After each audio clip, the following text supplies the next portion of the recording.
artistas que son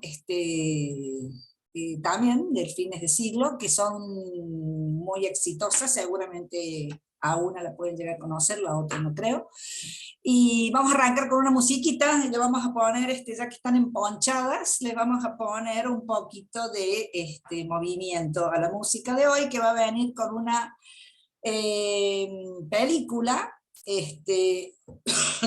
perdón, con una película, no puedo sacar esto, que se llama Fiebre del Sábado de la Noche, que se deben acordar a lo mejor, y la canción es You Should Be Dancing, deberías estar bailando.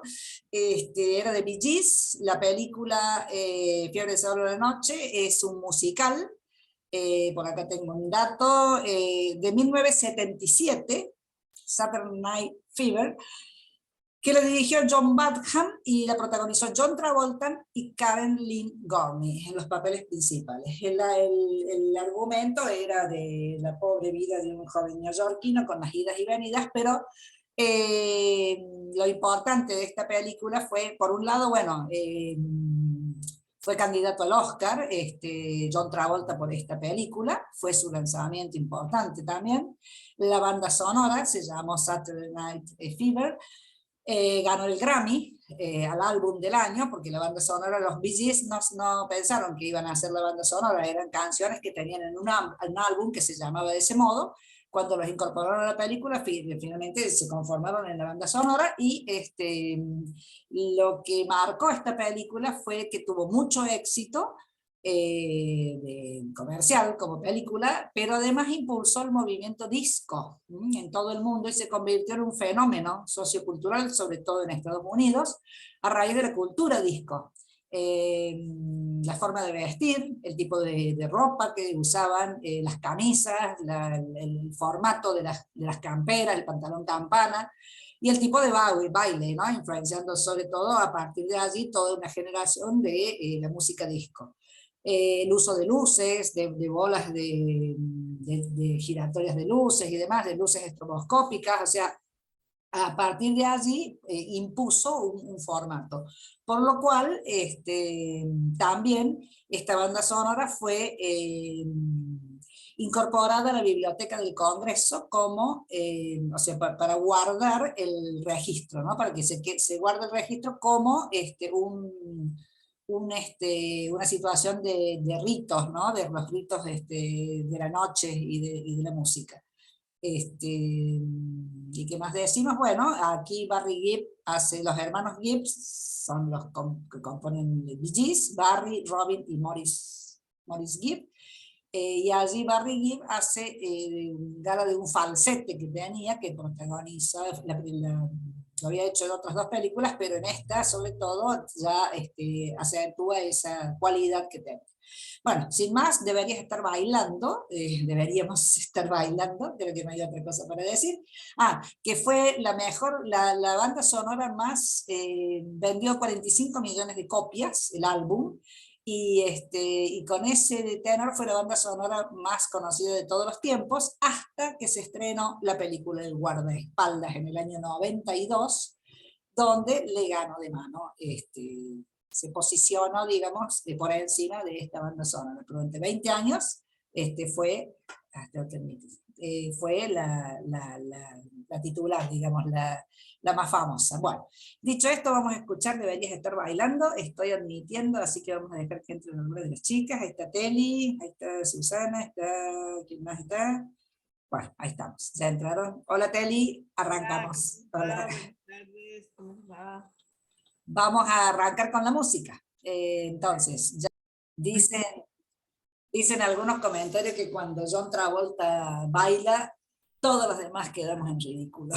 Así que bueno, a partir de allí él se consagró, digamos, con este tipo de cosas. Bee Gees ya eran famosos, pero como les dije, este álbum estuvo en el number one durante casi 20 años, hasta que llegó el guardaespaldas, como banda sonora de película, ¿no? Bueno, chicas, hay que entrar en calor, así que vamos a lo nuestro. Ahí está entrando la Titi. Hola, Titi. Que se está conectando. Bueno. Hay una cama por ahí, así que se ve que es la Titi. Hola Titi, tranquila, tranquila. Saludo a todo el mundo. Bueno, espero que mejores. Ya se ve que sí. Son la envidia de muchas acá. Están en la cama. Bueno, chicas, me alegro de verlas a todas, cuídense mucho y arranquemos con lo nuestro. Vamos a compartir la pantallita en... Tengo esta. Y vamos a ver, como siempre, si no ven o no escuchan, me dicen. Bueno, vamos a arrancar hoy. Vamos a hacer un pequeño raconto de lo anterior a la visita de Claudio Gómez, que veo que les gustó y que ha sido interesante todo lo que nos ha comentado. No hice ninguna síntesis porque me parece que bueno, que ya con lo que vimos ahí, con la pequeña bio que hicimos anteriormente, es suficiente. Si quieren que armemos algo, lo hacemos.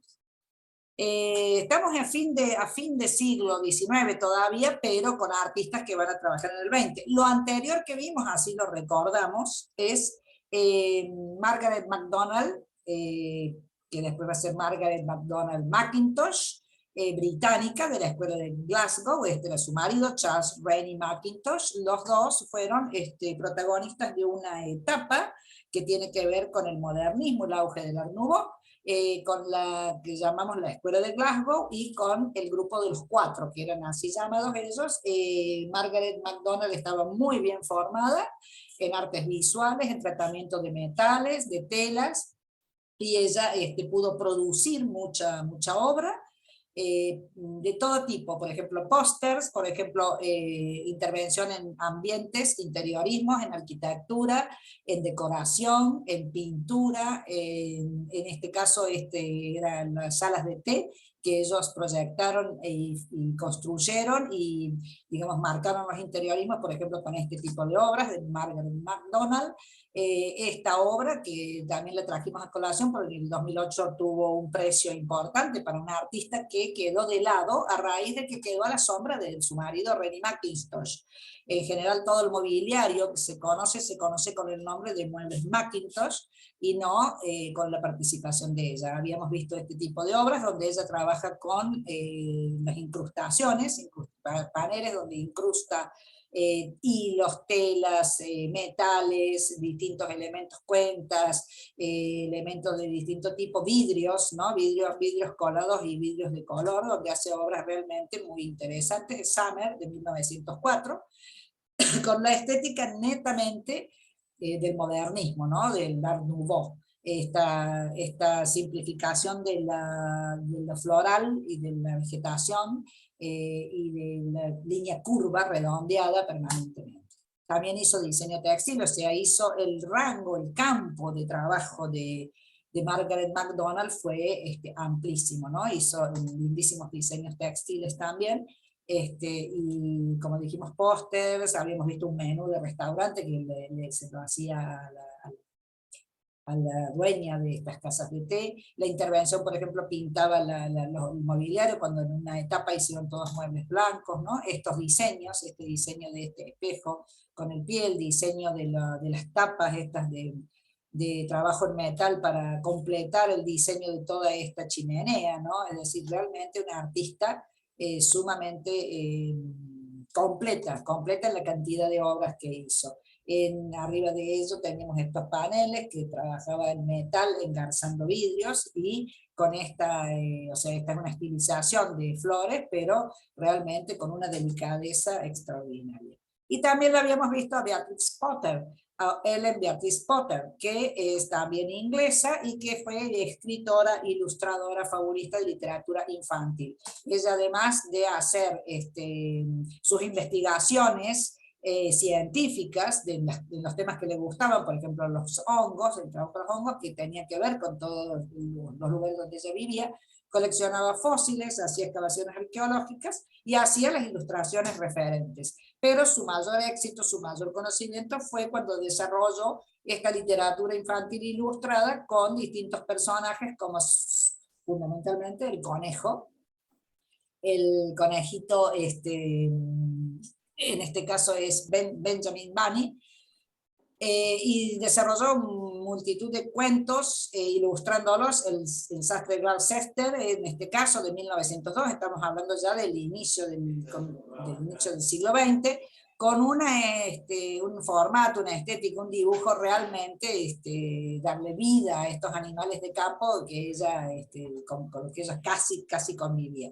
Fue muy famosa por estas ilustraciones y conoció, digamos, en su vida, a pesar de tener varios avatares en el desarrollo de su vida, pero ella conoció, fue exitosa, y hasta el día de hoy todavía se siguen publicando sus obras. Lo que están es que Beatrix Potter ya estamos hablando de otro tipo de artistas, ¿no? De ilustradoras sobre todo. Y ahí nomás le enganchamos a Ethel Wright, que después va a ser Ethel Bradley, que va a morir en 1939, también británica, y que sobre todo le conocimos su obra. Ella fue pintora también, pero hizo mucha obra de ilustración, como por ejemplo las tapas de Vogue, que a mí esta me parece un gran logro a nivel de diseño gráfico, o las características con el formato de la revista Vogue, ¿no? Arriba en la tipografía y este rodeo que, como vemos, todavía aquí hay trabajo de estos de 1903, hay trabajo de esta influencia del Art Nouveau, ¿no? Siguen trabajando con este sistema de la floral. En sus pinturas trabajó mucho con los Pierrot y con un par de retratos. Aquí vemos uno, Bonjour Pierrot, y el retrato de Christopher Pankhurst, que fue comprado por una de las presidentas de la Asociación Feminista, y que eso también la convirtió a ella en una persona conocida en su momento. Sin embargo, Ethel Wright ha quedado también un poco no en el anonimato, pero sí un poco la obra olvidada totalmente. Están estas mujeres en una etapa, en este inicio de siglo, que creo que empezaron a manifestarse demasiada cantidad, como vimos y vamos a ver también dentro de lo que son las vanguardias que aparecen en esta primera mitad del siglo XX, en esta primera parte del siglo XX, aparece tal cantidad de diferentes formatos y el arte, digamos, va buscando respuestas a un mundo que está muy convulsionado en ese momento, y las mujeres también se incorporan al tema del trabajo, ¿no? Es decir, de tomar sus estudios artísticos como una vía de trabajo. Y como está tan en boga el tema de la ilustración y de la impresión, hay muchas que se dedican a eso. Hoy vamos a arrancar con Juana Romani, que se llama Giovanna Carolina Carlesimo. Después va a cambiar su nombre por el de Juana Romani. Ustedes la van a conocer con ese nombre artístico, como Giovanna Carolina Carlesimo no figura en ningún lado. Ella nació en Velletri en el 1867 y va a morir en 1924, o sea, apenas iniciado en esta época está ya en inicio el surrealismo, ¿no? Ella no va a ser surrealista, se va a caracterizar por los retratos. Este retrato de ella no es un autorretrato, se lo hace Ferdinand Roybet. Ella fue modelo, como hemos visto en muchos casos de otras artistas. Es hija de Giacinto Carlesi y de María Ana Schiavo. Su papá murió, su mamá, bueno, tiene una historia familiar, ahí su papá se enojó, primero porque su mamá tenía un amante, incendió toda la casa y demás. Bueno, la historia dice que él se fue, pero posteriormente murió. Ella era muy chiquita en esa época y su mamá se casó con que era su amante, Temístocle Romani, y él, Temístocle, va a ser el que va a insistir en que la familia toda se mude a París y van a vivir en el barrio latino cuando París está en auge con todo su movimiento artístico-cultural. Ella allí se va a introducir en los círculos de los artistas. Ella trabajando en el taller de la calle Montabor, porque Temístocle la ayudó mucho también, y ella, por supuesto, empezó a trabajar como trabajaban muchas de las mujeres de esta época, como vimos a Susan Baladón también. siendo modelo de artistas. Ella también va a aprender de ver a los artistas. En un momento dado, en esta época en la que ella está allí en París, a fines del siglo XIX, son alrededor de 600 contabilizadas las modelos que han venido, han estado llegando de diferentes países para, bueno, para modelar y para probar suerte en estos talleres y escuelas de artes de París. Es una cantidad importante, ¿no? Puede uno imaginarse el gran movimiento que había en este lugar, por eso París se estaba transformando en el centro del poder del arte, ¿no? Del poder artístico. Y bueno, y eso hace que también sean lugares que facilitan el desarrollo de estas distintas corrientes que hemos visto que se empiezan a desarrollar a fines de siglo y a principios del siglo XX. La familia Romani es pobre. María Ana, que es su madre, y su hija, que es Giovanna, trabajan las dos como modelos. Sin embargo, el artista Filippo Colarossi, que a su vez tiene una academia, vio que era muy talentosa, la invita a participar y a dibujar. Acá siguen en el taller, ella ya está pintando en el taller Montabor.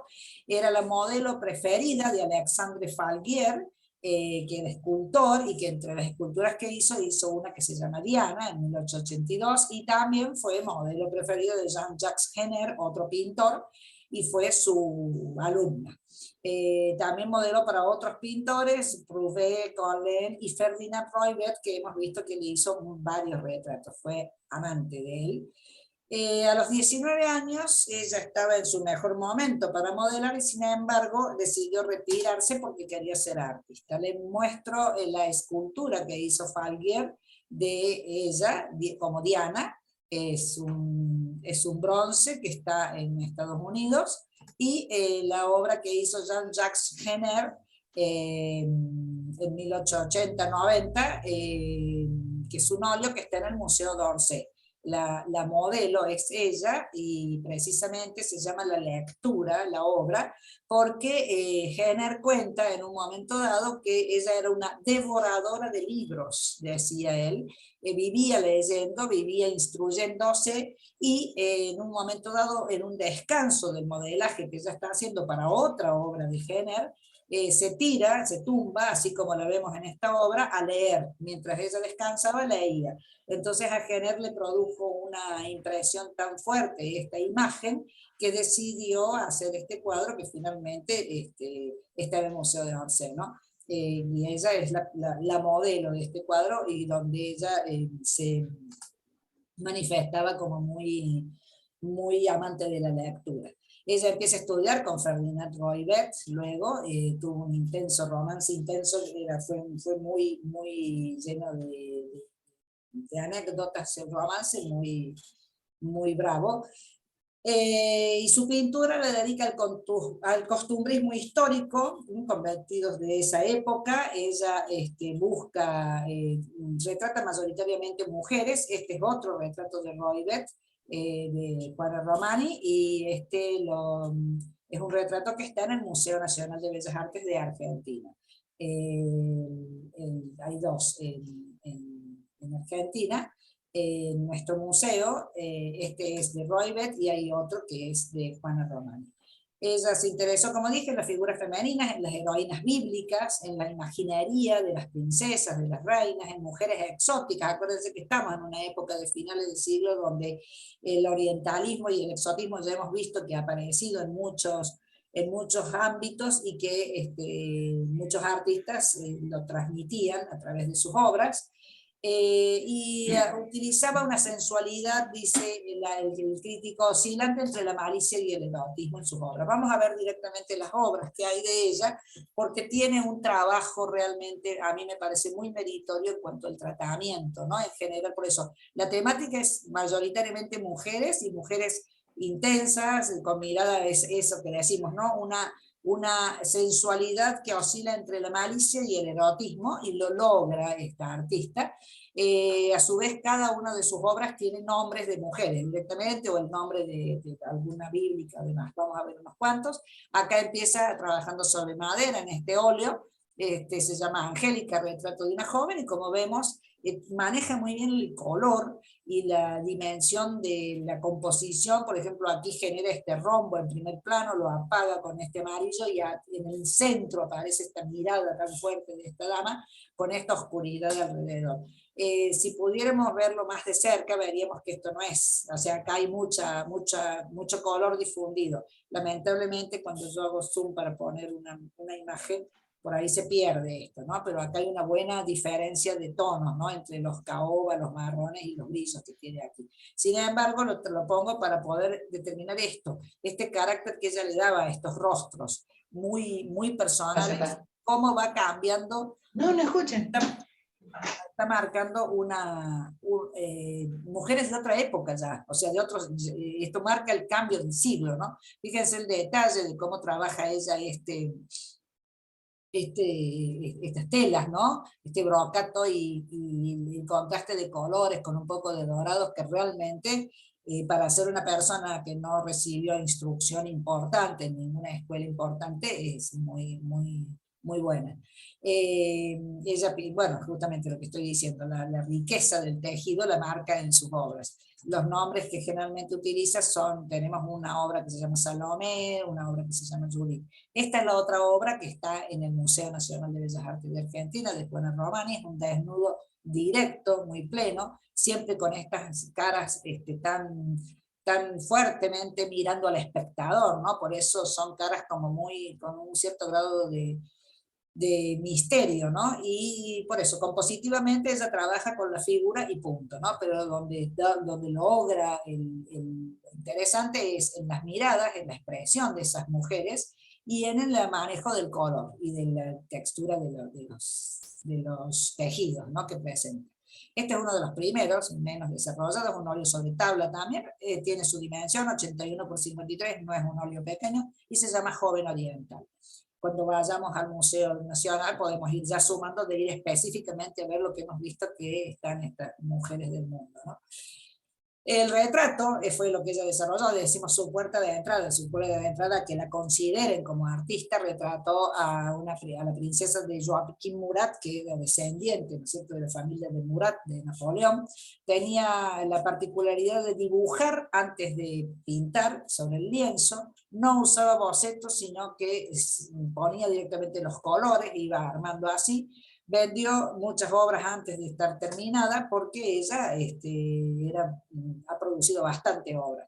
Mujer joven con un gorguero se llama por eso insisto en que aquí el tema es cómo ella trata la expresión de las miradas y la composición de colores y el detalle de las telas, ¿no? En este caso trabaja con un gorguero, pero a su vez lo aprovecha para hacer una obra muy centrada ahí circularmente y muy contrastada con el fondo, y después hace esta pirámide, esta especie de triángulo aquí, con otro triángulo en el medio. Fíjense cómo pone un triángulo en el medio, otro triángulo con estos pliegues y un triángulo más que van a terminar todo en este rostro, ¿no? Muy bello, muy desarrollado, muy interesante.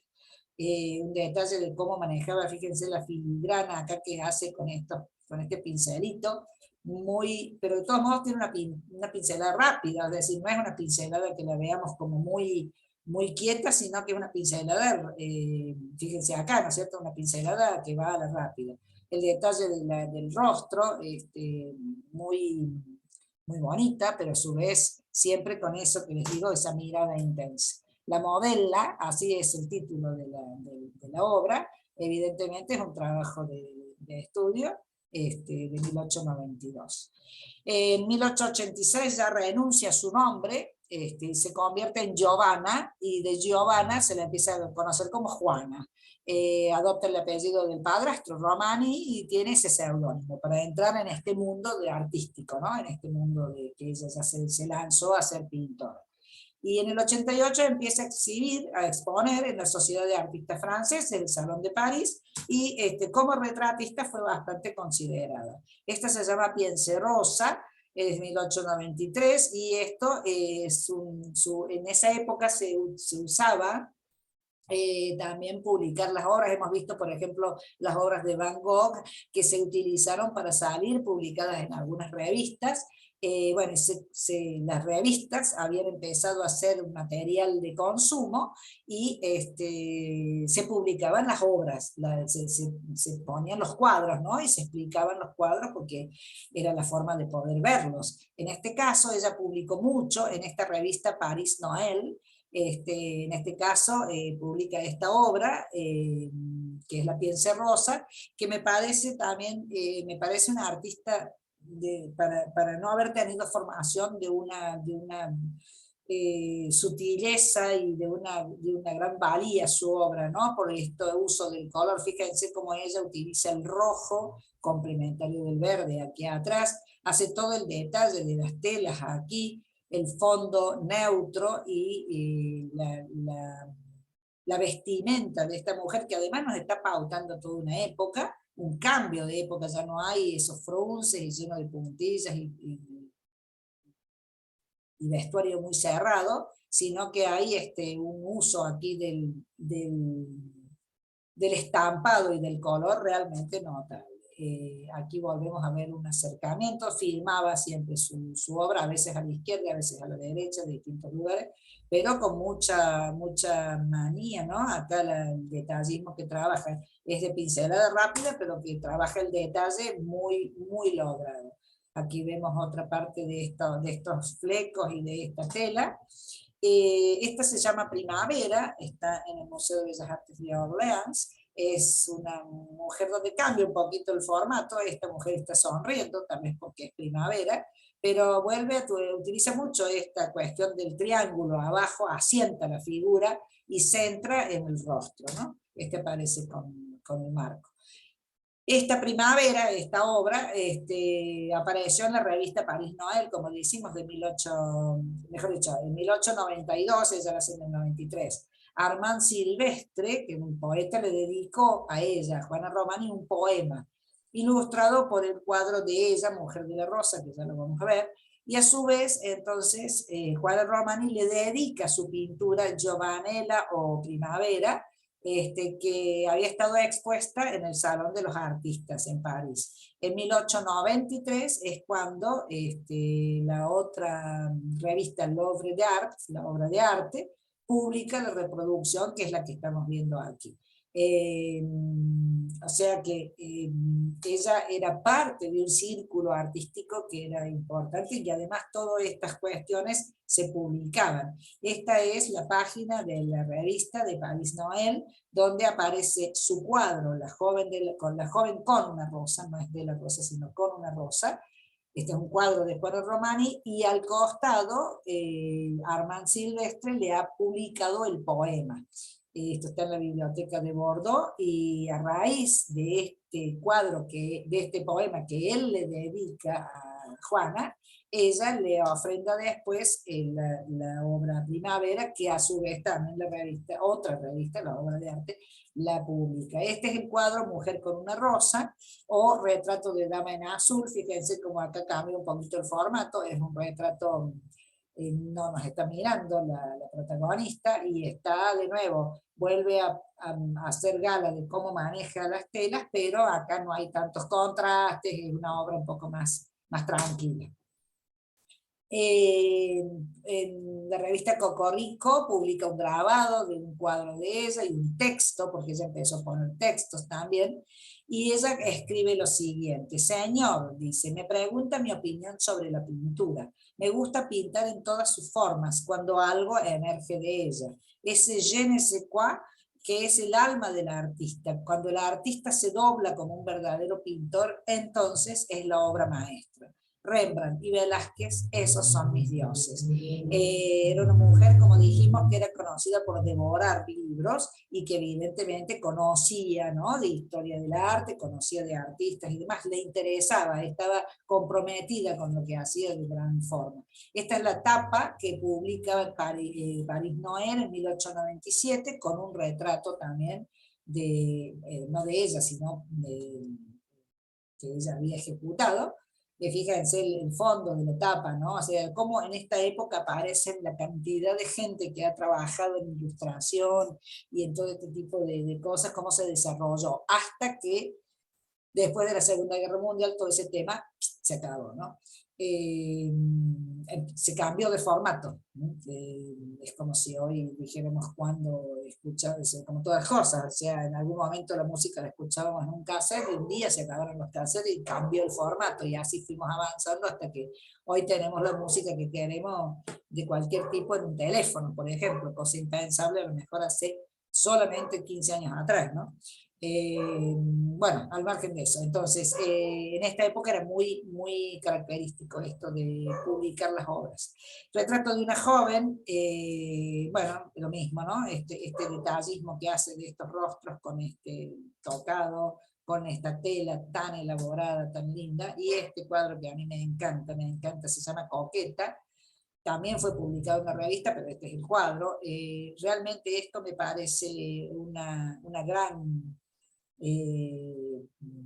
a ver, una imagen fuerte, ¿no? Es decir, la mujer de espalda, la espalda descubierta, todo este centro del cuadro, de la composición, todo trabaja para ello, fíjense. El centro de la composición en este blanco que combina contrasta con el pelo negro que le hace tan brillante allí. La mujer un poco sonriente, acá le ha cambiado un poco la expresión a estas ramas que tiene. Este vuelo, ¿no? De esta capa aquí tan fuerte que envuelve, digamos, a este centro de la composición, y esta tapa roja que realmente con ese color que le ha dado, con este contraste con los fuertes, ¿no? El negro, el blanco y el neutro de atrás, creo que logra algo súper interesante compositivamente, para mi criterio, muy logrado. Esto es de 1894, se llama Coqueta. Ahí vemos un detalle de cómo trabaja el pelo, esa mirada, ¿no? Esa semi-sonrisa que le hace, porque esta ya no es la misma expresión que tenían las otras mujeres.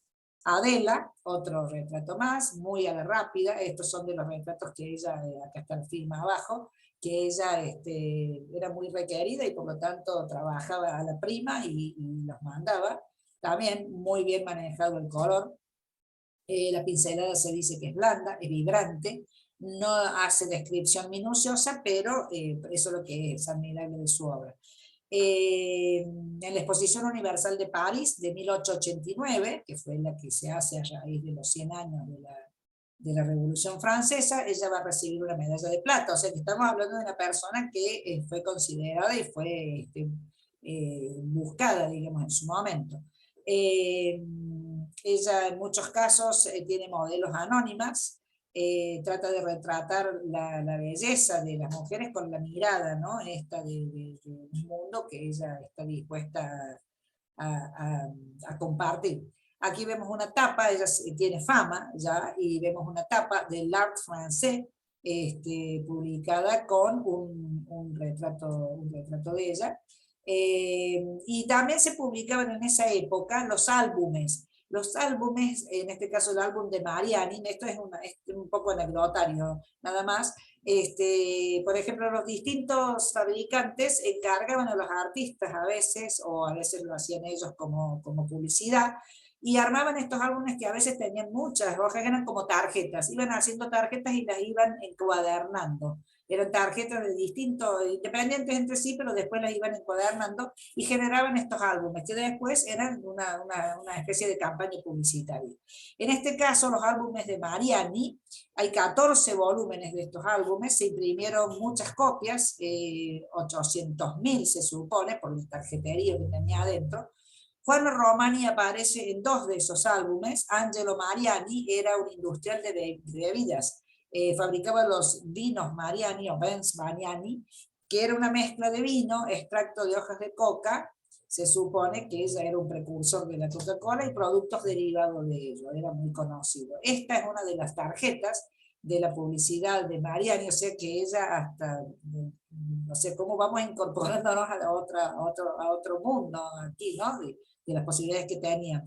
Y en la tarjeta que se hacía, o sea, se fabricaba la tarjeta y después la tarjeta se sumaba a un álbum.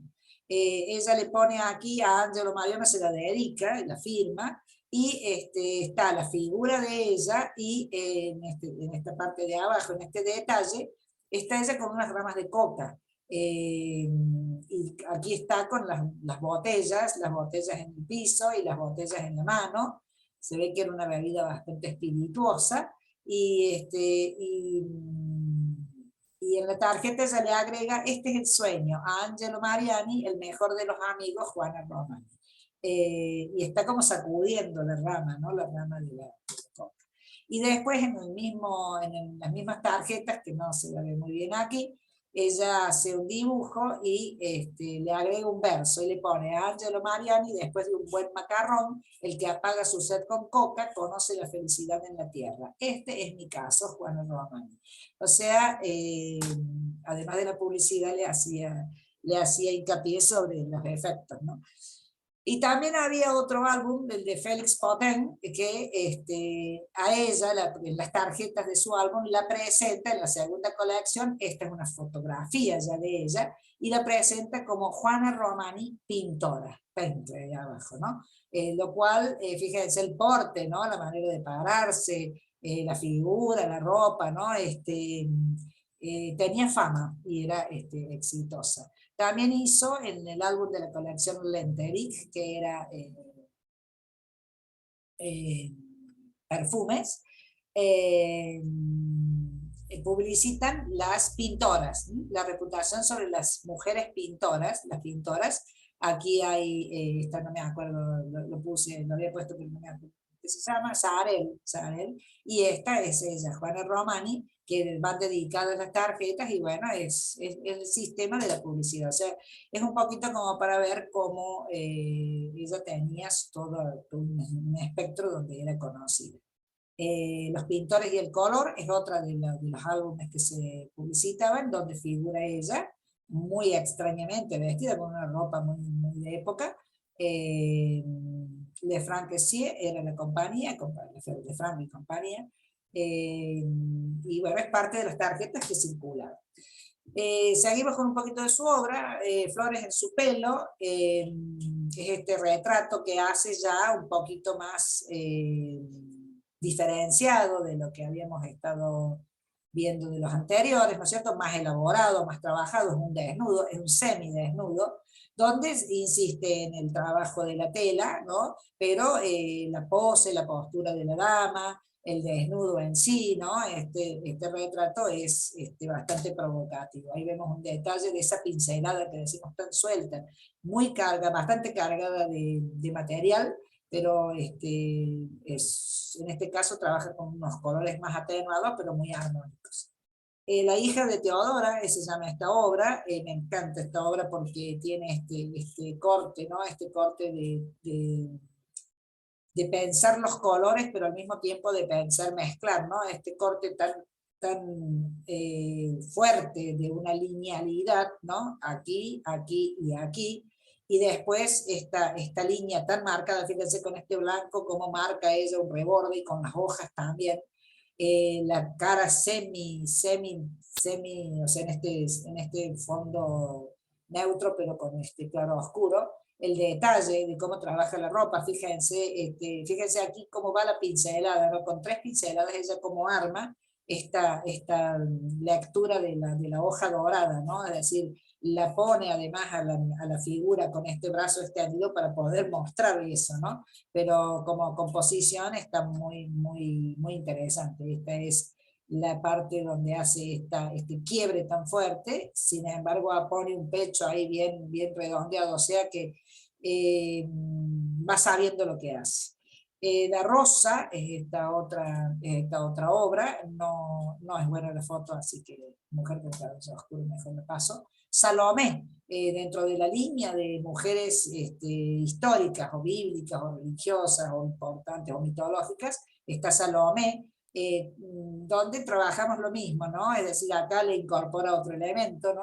Típico de ella, con la espada y el escudo, pero la vestimenta es muy del momento, ¿no? Y aprovecha también para poder mostrarlo. En 1895 está en la Exposición Internacional de Burdeos, en 1899 en la de Monte Carlo, en 1901 en la de Venecia y en 1906 en la de Luxemburgo. Esta obra, Salome, recibe la crítica, la elogia de una manera significativa. Es otra visión de Salome, Salome vista en el siglo XIX-XX ya, ¿no? Es decir, es otra mirada, es otro tipo de modelo, es otro tipo de piel, ¿no? Ella, por lo que vemos, era muy activa como pintora y muy participadora de estas muestras. La Belladonna, este es un punto anterior, también el formato es el mismo y lo que me gusta es cómo maneja las telas. Retrato de dama, ya estamos justo en 1900 y aquí les vuelvo a marcar esto, ¿no? Cómo maneja la composición llevada a una cara, como por ejemplo con eso que vimos del fondo rojo, ¿no? De que está de espaldas, el formato, la idea puede ser la misma, ¿no? Es decir, un poco de piel, un poco de cuerpo, no mostrar del todo la cara, esta está de frente, la otra estaba de espalda, pero logra una composición súper interesante, luminosa, ¿no? Porque es tan fuerte la marca que hace con las telas aquí y lo maneja también después a todo el desarrollo de la tela, que además el cabello, ¿no? Que logra retratos realmente muy lindos y además atemporales. En este caso, por ejemplo, no está marcando una persona de más de un siglo, ¿no? Del siglo pasado. Leonora este es un personaje que ella imagina cómo puede haber sido y la pinta con todo también el atavío de la época, ¿no? Con esta cabellera enorme, rojiza. Desdémona o Tizianella le puso también en 1904, una postura ya desafiante de esta modelo, pero un trabajo elaborado, no lo puse, tiene un trabajo del dorado y del brocato acá de elaboración realmente muy. Bueno, se convierte en la pintora de moda de la época, hasta 1904 más o menos, de la Belle Époque, pero allí empieza a tener signos de alucinaciones paranoicas. Se había muerto su profesor y su primer pintor para el cual ella modeló, que era Jean-Jacques Henner, ese que vimos la pintura primero, el que pintó un leyendo. En 1905 murió y eso le afectó mucho, y en 1906 tuvo un primer ingreso a un manicomio en Ivry-sur-Seine, no es la primera que conocemos que le pasó esto. En 1909 muere su madre, y este pintor Ferdinand Roybet, con el cual ella había aprendido, y a raíz de quien ella había sido también su amante, fue nombrado administrador de todas sus propiedades. No se sabe muy bien por qué, o sea, se ve que se había seguido la relación y él tenía familia por otro lado, pero él fue nombrado administrador. Se supone que él es un motivo enigmático, dice la historia, porque siguió internada en ese manicomio. Él fue el que la mantuvo internada, y 23 años después del ingreso falleció en 1924. A esa altura, como pintora, había sido absolutamente olvidada.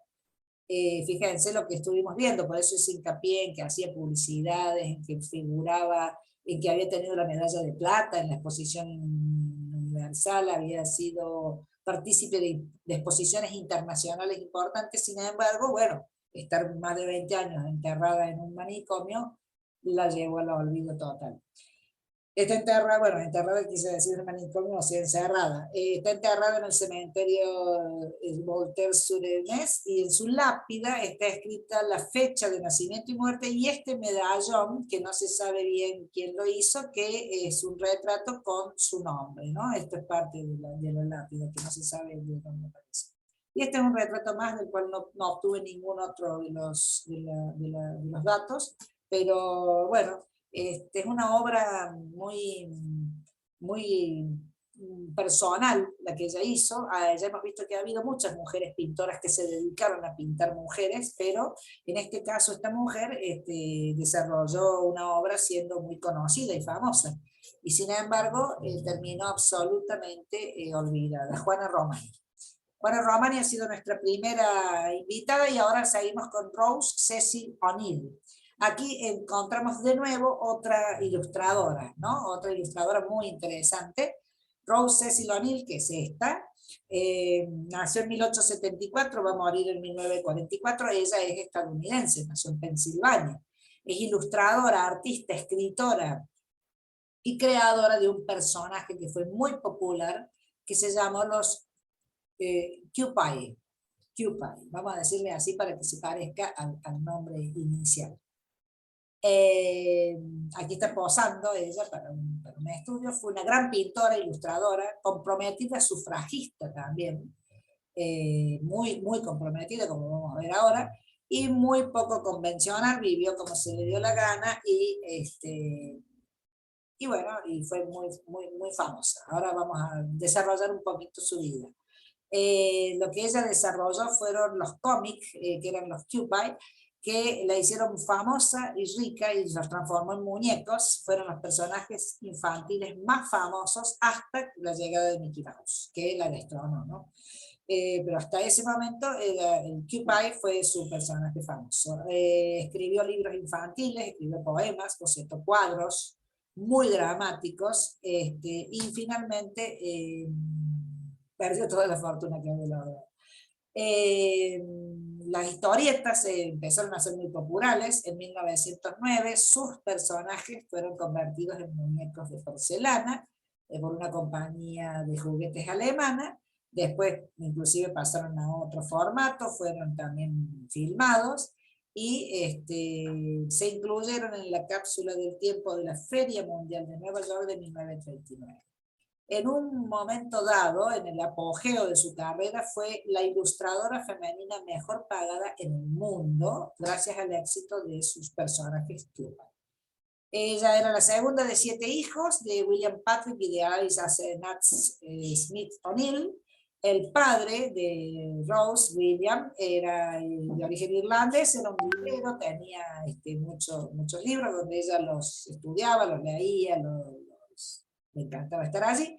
Y su mamá era una de las pocas mujeres músicas y actrices de aquella época. Cuando tenía 3 años, toda la familia se fue a Nebraska, y ella siempre le interesó dibujar, pintar, etc. Vivía en un entorno rural también muy interesante. Y en 1893 su papá, viendo el talento que tenía su hija, que ya había ganado un par de concursos locales de dibujo, que demostraba mucho, que tenía mucho talento, su papá, William Patrick O'Neill, decidió llevarla a Nueva York para poder ver si podía desarrollar su talento. Estuvieron primero en Chicago, en la Feria Mundial, y allí ella conoció por primera vez la pintura y la escultura. En Nueva York le instalaron en un convento de monjas, también estuvieron conviviendo con su hermana Calista, y las monjas en ese momento le llevaron trabajo que llevaba a varias editoriales. Las 60 ilustraciones que llevó, las vendió todas en ese mismo momento y le pedían más. O sea que ya se instaló y a partir de allí empezó a ser solicitado su trabajo. Este personaje, que son sus bebés, los Kewpie, el que ella desarrolló mayoritariamente, con el que se hizo también millonaria, y además los utilizó como en este cartel, que es un cartel reivindicativo de apoyo a las marchas sufragistas, que ahora vamos a ver qué es lo que ella hacía. En el número de la revista Truth, que es una revista, como pues, vemos que en este momento estamos desarrollando este tipo de canales, en 1896, ella en esa revista Truth va a publicar una tira que se llama The Old Subscriber, y que la convierte en la primer mujer historietista de Estados Unidos. Esta es una tapa de la revista Truth, esta no es ella. La portada que ella ejecuta para la revista es esta, donde es de 1897, donde están las mujeres jugando golf. Ella empezó a ser una mujer muy satírica también en sus comentarios, y es la tira que no se las traduje, porque bueno, vamos al caso, que vamos a ver lo que a ella la hace más famosa, pero esto es lo primero que publica como historieta dentro de esta revista, y que vemos aquí que bueno, está recibiendo, se cae, ahí queda destrozada, y se levanta el hombre todo roto, la convierte en la primera historietista. Con menos de 25 años, ella empieza a recibir los encargos para las revistas prestigiosas como son Harper's, que todavía existe, Life, Broadway Life, Cosmopolitan y Collier's. su éxito la llevó a formar parte real de la plantilla de Pack Magazine, que era, para esta revista hizo cerca de 1000 ilustraciones. Aquí vemos una tapa de Ladies Home Journal, es un anuario que publicaba, donde ella hace esta acuarela con niños y demás en diciembre de 1910. También protagonizó campañas publicitarias, la buscaban para dar esa mirada femenina, tenía un sistema muy dulce, a pesar de que ella era todo lo contrario. Por ejemplo, Oxydol, Rock Island Railroad, Edison Phonograph, Brownie Cameras, Kellogg, Cornflakes, Pratt y Lambert y Jello. Todas estas firmas la contrataban para hacer las campañas publicitarias. Ella empezó a ilustrar en un mundo que era de hombres mayoritariamente. Esta, por ejemplo, era una tarjeta que repartían para Golden State Limited, que eran los viajes de lujo, y dice 3 días, dice de constante interés. Después California, es decir, que además en esos 3 días ibas a estar súper bien adentro de ese tren, con el Golden State Limited, que te va a proveer un gran lujo de los viajes modernos. Pone en primer plano esta pareja, el tren que se va, es decir, esta es su manera de ilustrar. Bueno, era súper requerida para estas campañas. Esta es de Jello, donde están las 2 niñitas justamente con la gelatina, vestidas como damas mayores, ¿no? Como tomando esta comida y demás, y ella era la que ilustraba todas estas campañas. Cuando estaba en Nebraska va a conocer a un tipo, Gray Latham, que la visitaba permanentemente en Nueva York, le escribía, se fue a Missouri a visitar a la familia y demás, y como el padre de Gray se fue a México a hacer películas, él se muda a Missouri con la familia de ella, y muy preocupada, Rose le manda dinero, mantiene a toda su familia, cosa que hizo toda su vida, mantener a todos sus hermanos y a toda su familia, y su familia va a construir una mansión de 14 habitaciones con la plata que ella le mandaba. Al poco tiempo, después de haberse casado con Gray, ella se siente muy infeliz y él es playboy, es jugador, le gasta todo el dinero y se divorcia de él en 1901, o sea que le duró 2 años el casamiento, y ella publica una historieta, entre otras cosas, en la revista Pack en 1904 con esta imagen, ¿no? Una hija y una madre, aparentemente este es un autorretrato, con el gatito allí, están conversando y demás. Signs se llama la película, Signos, y el texto que le pone es: Ethel dice, actúa de este modo, me mira con ternura, está animado cuando estoy con él, languidece cuando lo desatiendo. Ahora, ¿qué significa eso?, le pregunta la madre. Y la madre le contesta que es muy buen actor, Ethel, ¿no? O sea que ella tenía un filo, ¿no? Bueno, la revista Puck era netamente una revista irónica y muy satírica. Era un semanario que lo inventó un alemán, Joseph Kepler, por eso al principio se publicó en alemán, después en inglés, se publicó también en Londres, y utilizaban el humor para satirizar o para hacer viñetas y demás. Es una de las imágenes, no es de Rose O'Neill, pero publica en una etapa el nuevo sombrero de Columbia, donde simboliza Columbia, es la personificación de Estados Unidos, y el sombrero es una nave de guerra con los cañones, ¿no? El humo dice expansión, los cañones dicen armada y ejército, y el barco se llama el poder, world power, o la potencia mundial, ¿no? Entonces es como que es una revista en la que ella va a trabajar de manera permanente, y allí va a hacer una buena cantidad de publicaciones. Este es el edificio de Pack, existe todavía en Nueva York, el Pack Building, ya que estamos, está inscrito en el registro histórico neoyorquino para la preservación de los monumentos históricos, y es un lugar histórico desde 1983. Allí es donde tenía originalmente el servicio de impresión de la Pack Magazine, o sea que ella trabajaba en este sitio, y por esa razón tiene los espacios de oficina, las salas de baile para los eventos, allí se hacía todo. Después pasó a manos en el 80 de otra revista, Spy, y después en el comienzo de este siglo el Manhattan Center del Instituto Pratt, y ahora sirve para la Warner Graduate School of Public Service de la Universidad de Nueva York. Y lo característico es que tiene las esculturas en el edificio, tanto en la puerta de entrada como en la esquina. Aquí en la puerta de entrada está la otra, y en la esquina del otro lado, aquí, está la escultura de Puck, por eso originalmente la revista tiene ese nombre, del personaje de Shakespeare de Sueño de una noche de verano.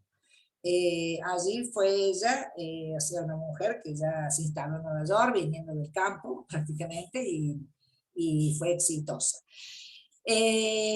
Ponemos a colación, aparte, que a fines del siglo XIX y principios del XX, el 88% se supone de los suscriptores de las 11.000 revistas y periódicos que había en Estados Unidos en ese momento, el 88% eran mujeres. Por eso se cree que ella tenía tanto éxito, porque ella abordaba temas de cosas de la casa y de cuestiones, inclusive a veces de tono satírico. Las editoriales justamente las seguían contratando por ese motivo. Las otras, hagamos nombres, ¿no es cierto? No son los conocidos, a lo mejor no les suena, pero creo que vale la pena decir que en el mismo momento las ilustradoras exitosas que hubo en esta cantidad de lugares donde se podía trabajar, tenían estos nombres: Jenny Augusta Browse-Combe, Jessie Wilcox Smith, Elizabeth Shippen Green y Violet Oak. Si ustedes están con gente que haga publicidad o ilustración, son nombres que van a conocer. Otra etapa de la revista Puck, hecha por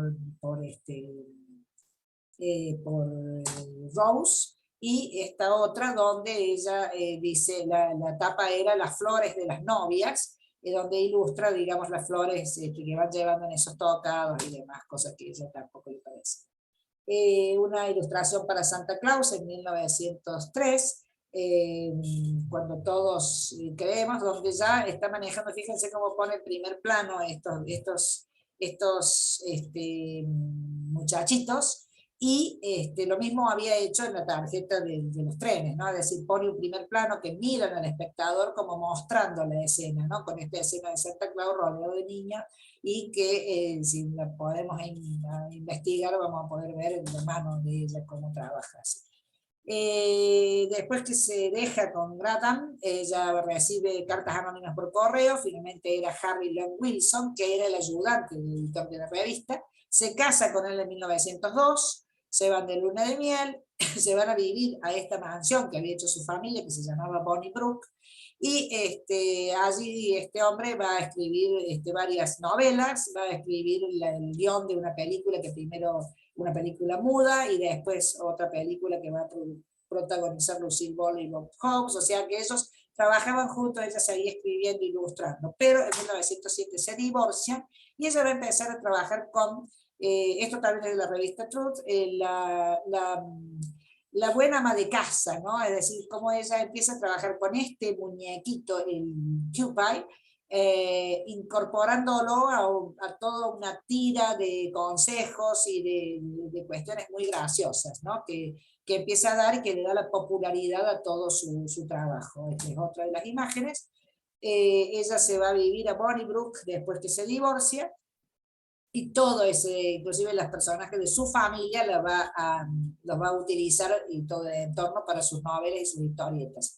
Allí va a inventar estos los Cupids, que son como unos bebés elfos, una cabeza puntiaguda, son traviesos, cariñosos. Dicen que viene del concepto de Cupido, por eso yo incorporo el nombre. Es una deformación del Cupido, por eso en algunos casos tienen alitas, son como angelitos, pero son muy traviesos y son como los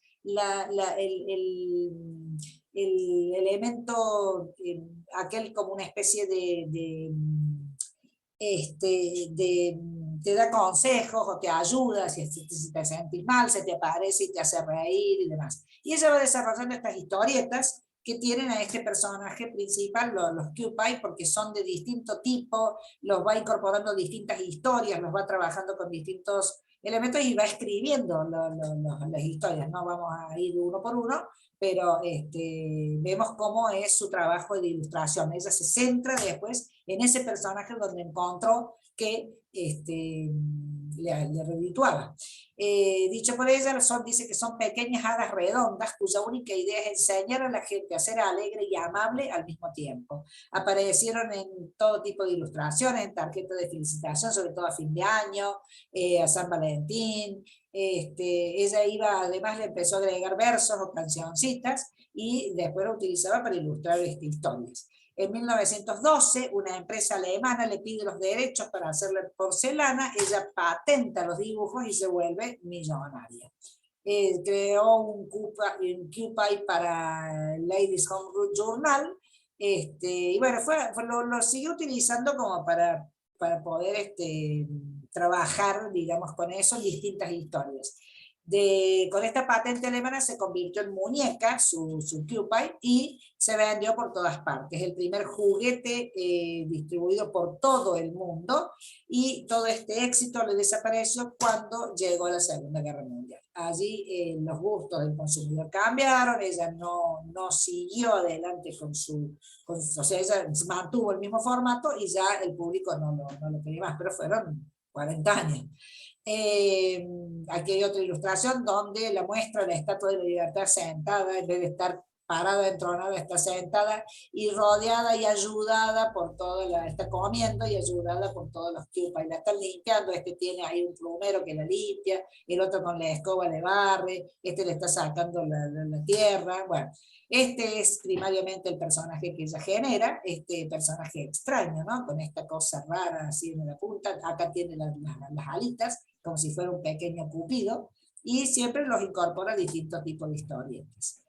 Ella siempre dijo que habían acudido a ella en un sueño, que ella los había visto como espíritus benévolos que ayudaban a la gente, y que muchas veces estaban en situaciones divertidas. Acá la vemos pintando uno de sus muñecos, de los muñecos que ella misma vendía, es la abreviatura de Cupido, decía ella, y que las muñecas eran rosaditas, regordetas y muy infantiles. A veces tenían alas, a veces tenían los brazos siempre abiertos para poder marcar el abrazo, ¿no? Acá vemos otra, siempre maneja el sistema, ¿no? De cómo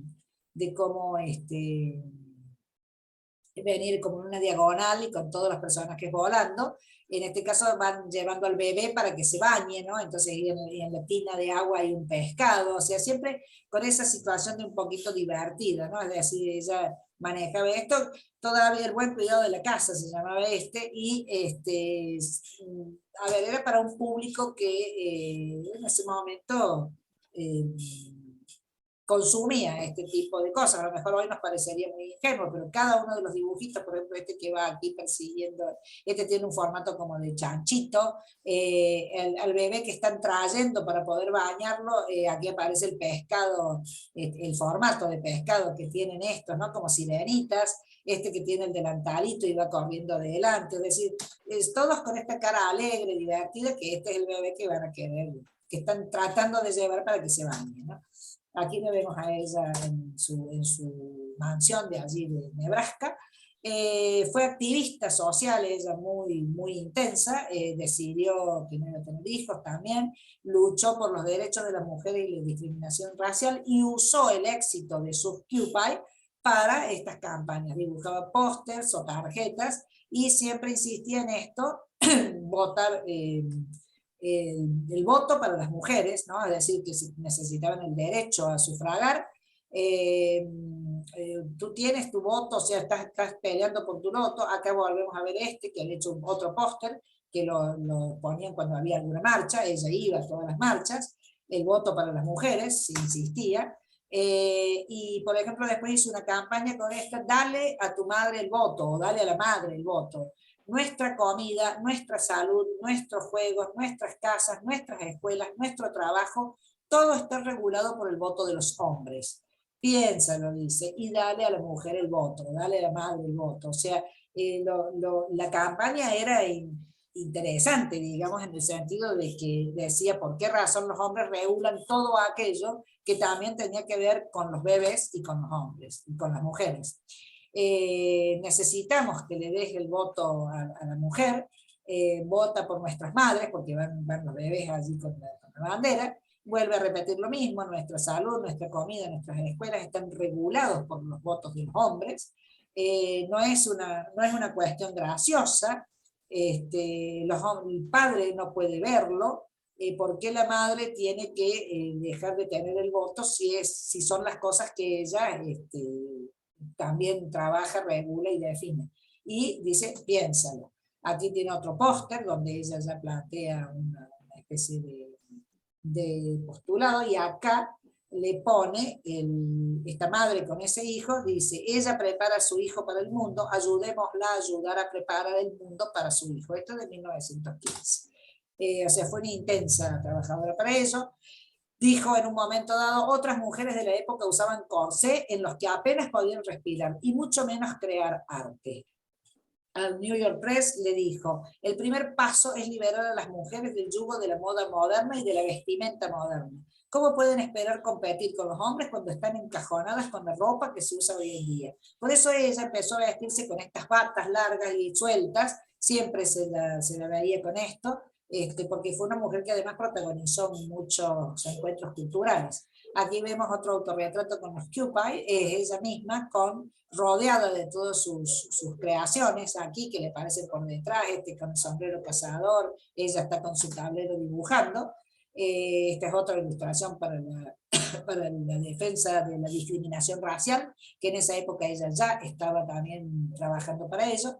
Y acá les separé esta historieta porque realmente es muy graciosa. Les puse con más zoom. El tío, el Uncle Bob, que le saluda a su Cupid o a su angelito aquí que quiere ir a dormir, y va de a poquito, está dormido. Después el tío escucha ruidos y ve que se abre la ventana, que se abre la puerta, que no puede dormir. Él trata de ir a cuidarlo y demás, y finalmente aparecen los Cupid que le dicen que la mayoría de la gente prefiere estar sola que molestar, donde el niño seguía durmiendo y él simplemente se había preocupado por algo que no existía. Esta es toda la historieta, o sea, como vemos, toda una hoja con todo el relato de esta historieta, que para la época ella fue de las primeras, ¿no?, que trabajó, y trabajó mucho sobre eso. Pero además impuso con las historietas ese personaje, como dijéramos hoy, como se impuso Clemente, por ejemplo, que la gente leía eso, como se impuso Mafalda, como se impuso cualquier otra de los personajes de historieta que nosotros conocemos, ¿no? Que estamos hablando de 1900, ¿no? Entonces, bueno, fue de las primeras. Bueno, el muñeco que se va a fabricar sobre la base de sus dibujos, que este es uno de los Cupid, es hoy en día esto lo he sacado de una página, por ejemplo, de eBay. Se venden de colección porque, digamos, vale 25 euros el barato, el que es reproducción normal, digamos, de hoy, pero el reproducido, digamos, está también a la venta en las páginas especiales, el original de la época, que son productos de verdadera colección, ¿no? Este es el muñequito con esos brazos abiertos, ¿no?, que decimos como siempre esperando un abrazo. Esa mirada picaresca, ¿no?, esa mirada del bebé regordete, o sea, y ahí en este caso tiene las aritas, ¿no?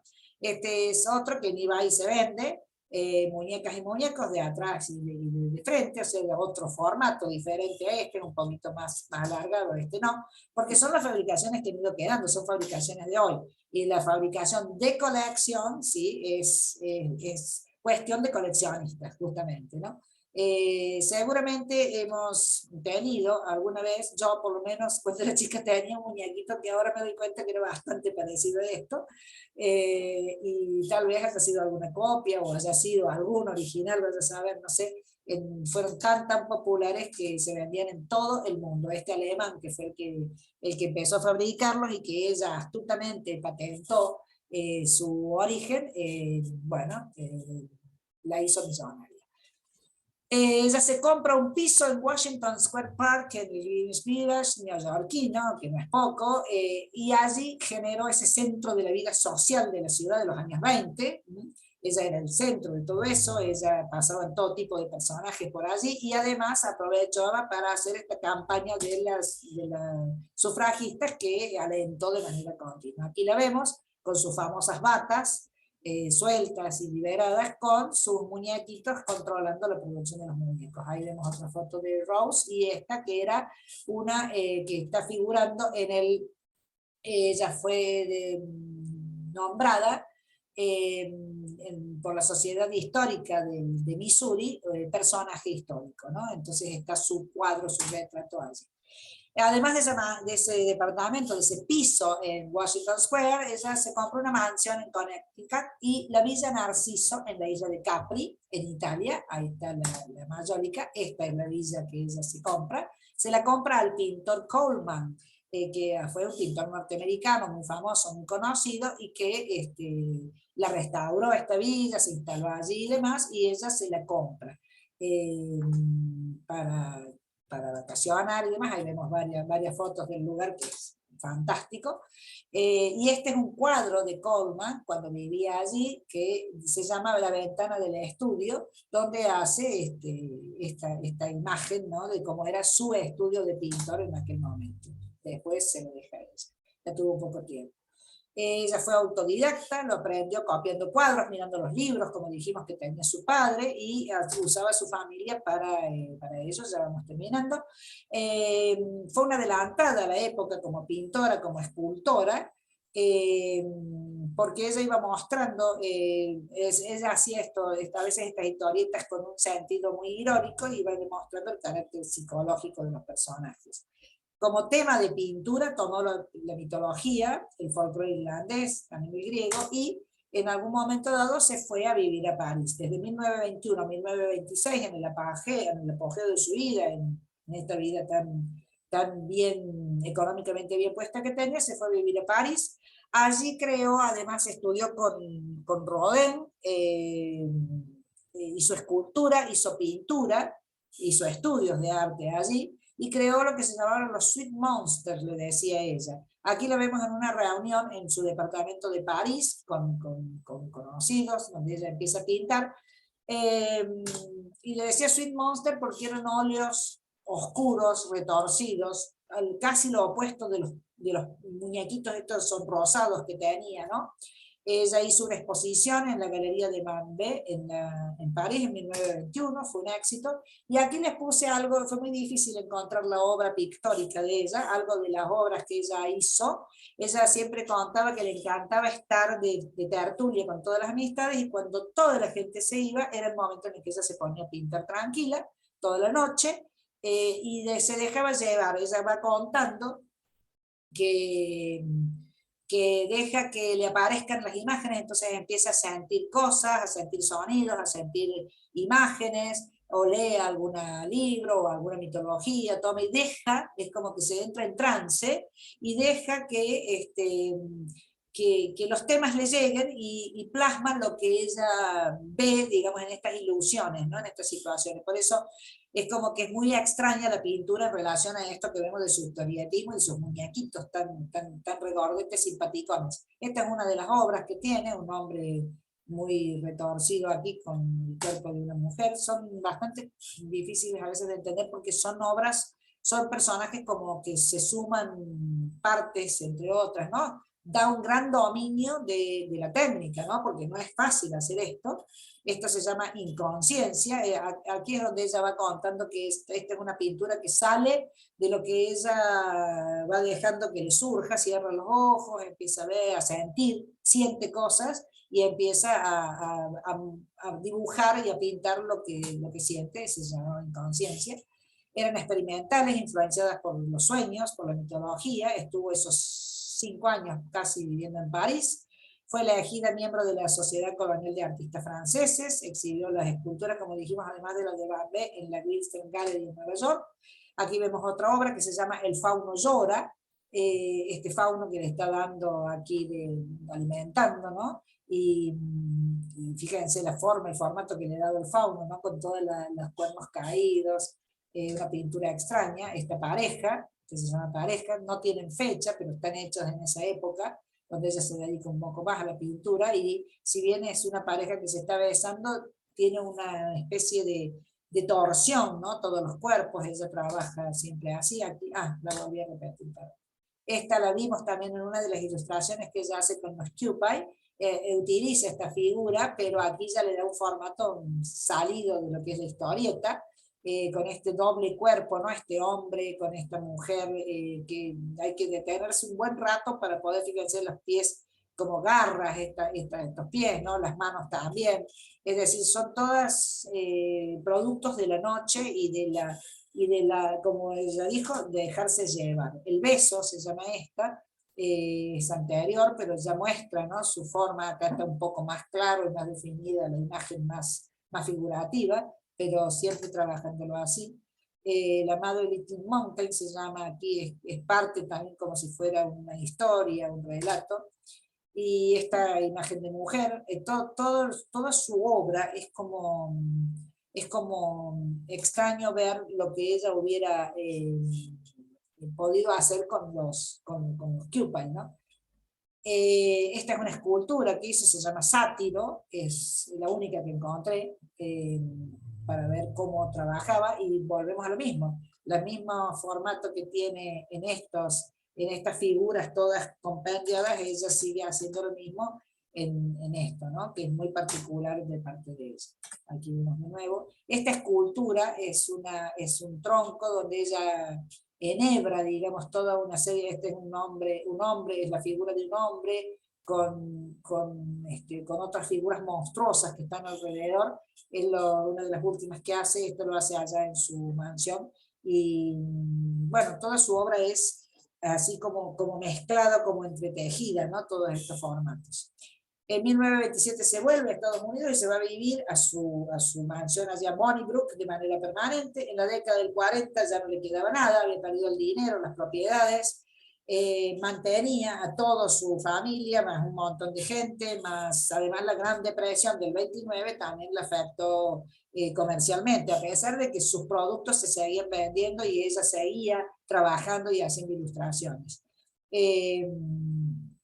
Aquí se la ve en la única foto que se dejó tomar, digamos, por un profesional en su propiedad de Bolingbrook.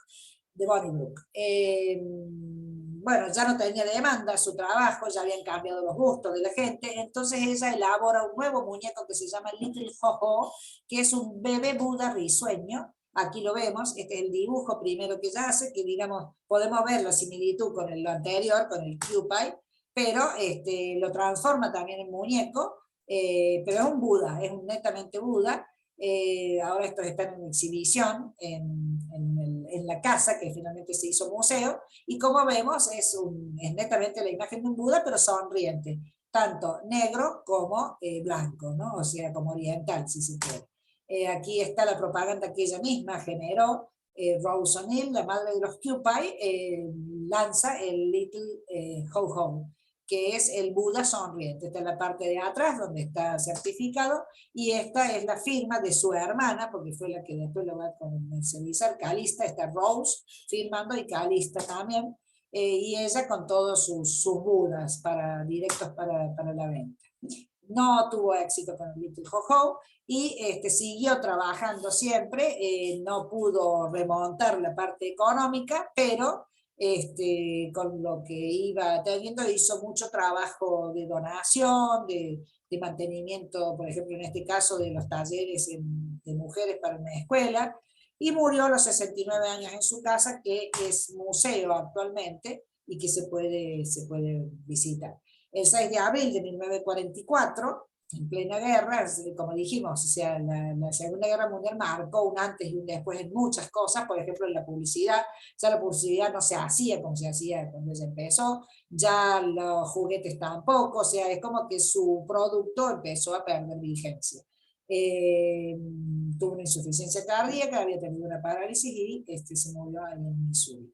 Está enterrada ahí en Bolingbrook, y ese lugar en 1997 se rescató y fue incluido en el Registro Nacional de Lugares Históricos de Rose O'Neill, donde figura con su imagen y sus Cupid, y está convertido en museo. Ella ya lo había perdido, o sea, ella se quebró, digamos, de manera directa.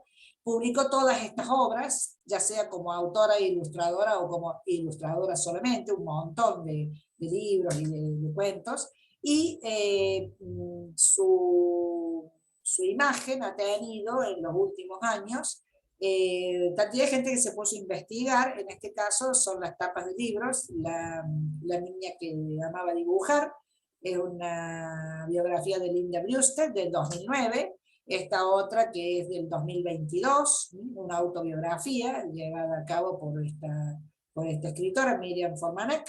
Los Cupid y Más allá, el mundo de Rose O'Neill, del 2011, otro libro sobre su vida, este es de Shelley Armitage.